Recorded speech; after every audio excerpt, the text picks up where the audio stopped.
kama miezi miwili iliyopita rais wetu President Daktari William Ruto alifanya jambo la busara na kutangaza ya kwamba ile ubaguzi katika Kenya wakati ya kutafuta ama kupeana vitambulisho sasa amefutilia mbali na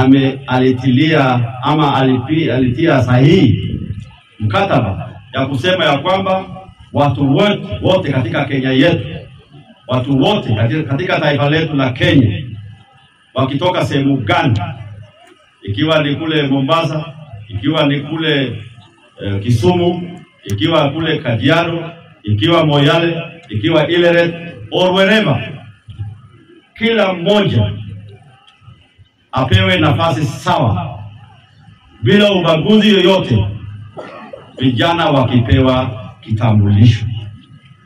Hiyo maneno ni mazuri ama si mazuri?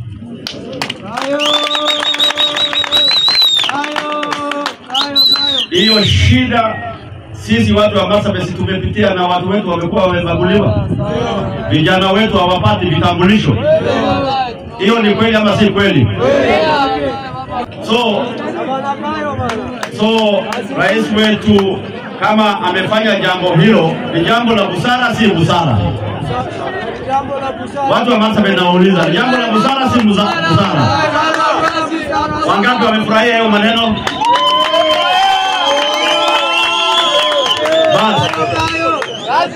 Vijana ambao wanatoka sehemu kame, vijana wa Northern Kenya wote, na wahimiza mchukue nafasi hiyo na kila mmoja achukue kitambulisho.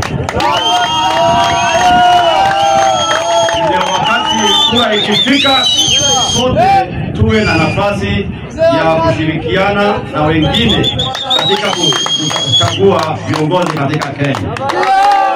Hii hali ya kubagua sisi tunashukuru rais wetu kwa hilo jambo la busara, kuhakikisha ya kwamba Kenya ni moja na watu wetu wote wapate haki sawa.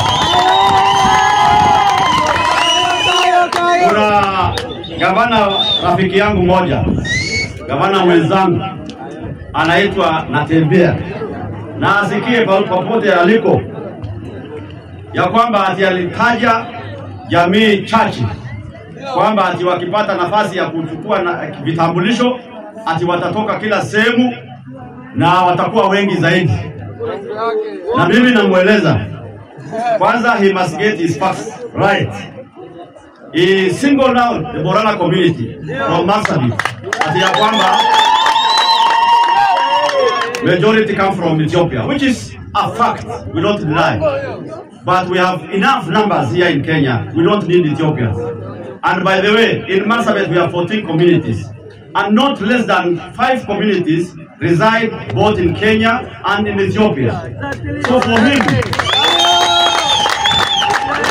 to single out Borana community, he needs to get his facts right. And I want to tell him that it is not only Borana who come from both Kenya and Ethiopia. Na hiyo maneno sisi katika jamii ya Marsabit hatujali kama ni Rendile, kama ni Burji, kama ni Gabra, kama ni Kani, kama ni Paso, kama ni Kidano, kama ni jamii gani.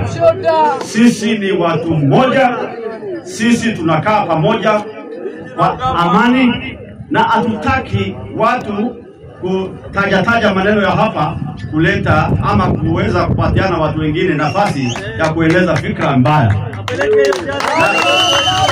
Na hiyo maneno wanataja, hiyo haitazuia sisi kuchukua vitambulisho. I want to assure him that Northern Kenya, pastoral communities, whether they are Maasais, whether they are Somalis, whether they are Pokot, whether from Ileret, whether from Moyale, Marsabit or wherever, we will mobilize our people in large numbers to ensure that that marginalization, that discrimination has finally come to an end, and thanks to His Excellency the President, and we will not waste that opportunity. We will make sure we mobilize our people. They will register in large numbers, and they will be ukitaka, usipotaka, shauri yako. Lakini hali ya Kenya imebadilika, sote tuko sawa na tunajisikia tuko uhuru katika taifa letu la sasa. Namna hiyo ama si namna hiyo? Tunakubaliana ama tukubaliani? Bas, wakati na